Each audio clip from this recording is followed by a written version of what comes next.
Berlin, Berlin, wir fahren nach Berlin.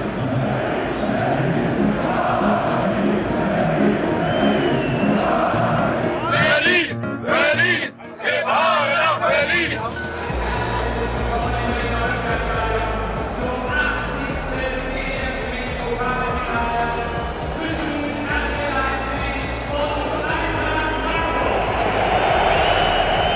Und du merkst einfach diese Vorfreude und diese Energie, die immer mehr steigt. Ich glaube, der DFB-Pokal hat im Laufe der Jahre immer mehr an Stellenwert gewonnen. Die ganze Stadt ist ja elektrisiert. Dann ist es einfach auch ein geiles Gefühl, dann ins Olympiastadion einzulaufen.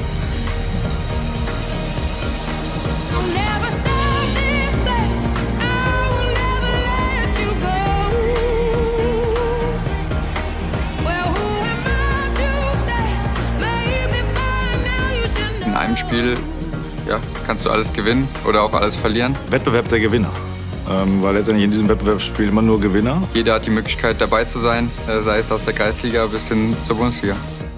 Dies ist die Pokalreise 2022-23 der Frankfurter Eintracht. Sie beginnt in Magdeburg.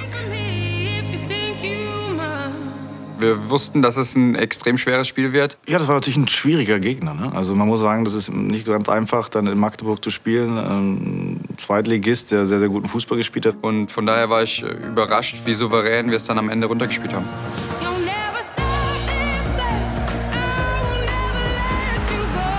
Kamadas frühe Führung und Trapps Parade. Es läuft. Wir haben ein Jahr vorher die Situation gehabt, dass wir in Mannheim ausgeschieden sind. Das wollten wir natürlich verhindern und das haben die Mannschaft auch sehr, sehr gut gemacht. Kamada trifft doppelt. Und Alario zum 4:0. Zweite Runde bei den Stuttgarter Kickers. Ja, gegen Fünftligisten kannst du nur verlieren. So diese Pokalmentalität von einer Amateur gegen eine Profimannschaft. Und die haben uns auch alles abverlangt. Der Stern von Kolo Muani geht auch im Pokal auf. Smolcic erledigt den Rest. Wir waren in der ersten Halbzeit gut drauf, haben dann auch die Tore zum richtigen Moment gemacht, haben es aber verpasst, ein 3:0 nachzuschieben. Achtelfinale Hessen-Derby. Ich habe mich auch richtig gefreut, gegen die 98er zu kommen. Dann auch noch hier zu Hause, was auch enorm viel wert war. Ausverkauftes Haus. Hab gehofft, dass auch alles friedlich war. Und man muss im Nachhinein sagen, es lief alles friedlich, sowohl auf dem Feld als auch auf dem Zuschauerring. Und es wird ein super Spiel. Von beiden. Darmstadt war zu dem Zeitpunkt ganz, ganz lange ungeschlagen, haben eine sehr, sehr erfolgreiche Saison gespielt, sind ja jetzt auch aufgestiegen und es ist auch eine sehr, sehr gute Mannschaft. Und wir hatten eigentlich von der Spielgeschichte her, ist das eigentlich ganz gut gelaufen, aber haben dann so ein bisschen nachgelassen und haben dann auch Darmstadt praktisch wieder ins Spiel gebracht. Und dann war es nachher ein enges Spiel gegen eine sehr, sehr gute Darmstadter Mannschaft. Aber in Verbindung natürlich dann auch mit diesem Heimspiel, diesen Fans von uns, die uns da unterstützt haben. In diesem Spiel war es ein extrem schönes Spiel, weil es natürlich auch von der Stimmung her speziell war. Und das Spiel war sehr eng, von daher für die Zuschauer sehr spannend. Ich hätte es ganz gerne ein bisschen weniger spannend gehabt. Die Eintracht gewinnt verdient. Es lässt sich schon damals erahnen, dieses Derby könnte sich schon in der nächsten Bundesliga-Saison wiederholen. Nach einem Achtelfinale, wo dann noch 2 Spiele kommen, sind dann auch die ersten Vereine dann ausgeschieden, wo man dann sieht, wer ist noch dabei. Da blickt man dann schon nach Berlin. Götzes Geniestreiche und Kolo Muanis Tore begleiten diesen Weg Richtung Berlin. Und das hat mal wieder gezeigt, was diese Mannschaft zu leisten imstande ist, dass sie auf dem Punkt da sein kann. Und das war, wie gesagt, Union Berlin war sicherlich der schwerste Gegner, den wir dann hatten, auch in diesem Wettbewerb bis dahin. Und da waren wir von Anfang an da 100% fokussiert und auch konzentriert und haben auch Union gar keine Chance gelassen. Und da hat man gespürt, dass die Jungs ins Finale wollen. Und wenn man diese Pokalsaison jetzt beschreibt, war es eines der wichtigen Spiele, weil es wirklich ein sehr, sehr guter Gegner war. Aber man hat ganz klar gezeigt, dass wir nichts anbrennen lassen wollten, dass wir ins Finale wollten und das Union auch gar keine Möglichkeit gegeben haben. Zuvor hatte die Eintracht 8 Pflichtspiele nicht gewonnen. Ja, und nun haben wir gerade in der Phase auch gehabt, in der es bei uns in der Bundesliga nicht so gut lief.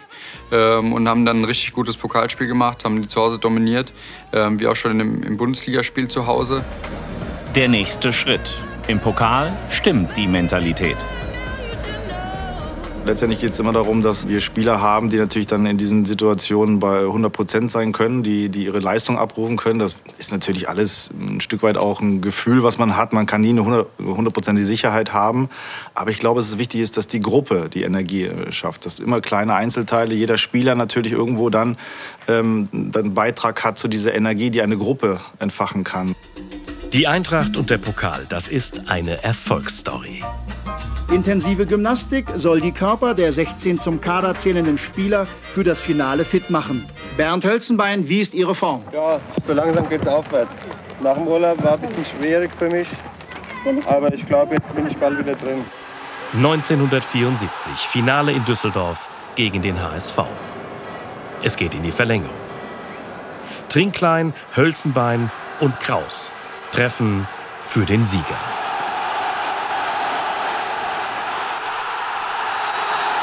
Ja, mit 3:1 schlägt Eintracht Frankfurt den Hamburger Sportverein und ist damit zum ersten Male in seiner Geschichte Sieger des deutschen Vereinspokals. Und sie verteidigen ihn. 1975 gegen Duisburg in Hannover.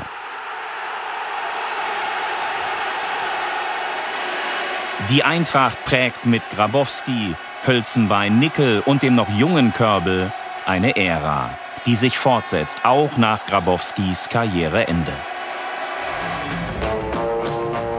1981, Pokalsieg gegen Kaiserslautern in Stuttgart.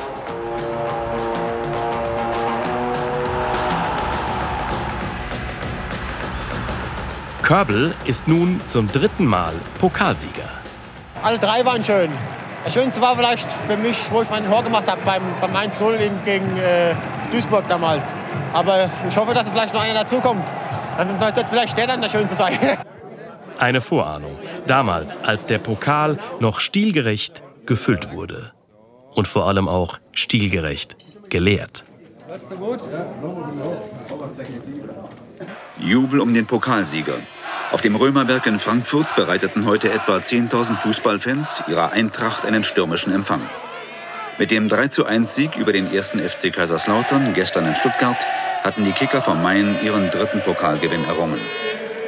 1988, Charlie Körbel ist zum 4. Mal Pokalsieger und erstmals in Berlin. Ungefähr 30.000 bis 35.000 Fans von Eintracht Frankfurt und VfL Bochum werden hier heute in Berlin zum Pokalendspiel erwartet. Auch nach 10-stündiger Busfahrt ist die Stimmung unter den Frankfurter Fans bombig. Detari mit der Entscheidung gegen Bochum.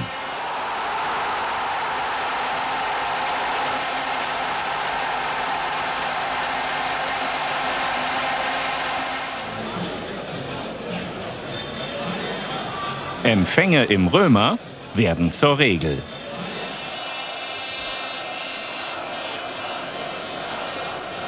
Aber dann dauert es 30 lange Jahre.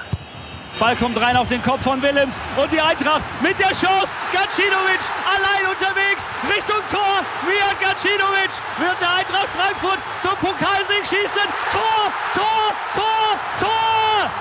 3:1, Eintracht Frankfurt. Ekstase auf Hessisch. Here we go. Der 5. Pokalsieg ist wohl die größte Überraschung gegen die Bayern. Egal, ob wir irgendwann mal Dritter waren oder Vierter. Ja.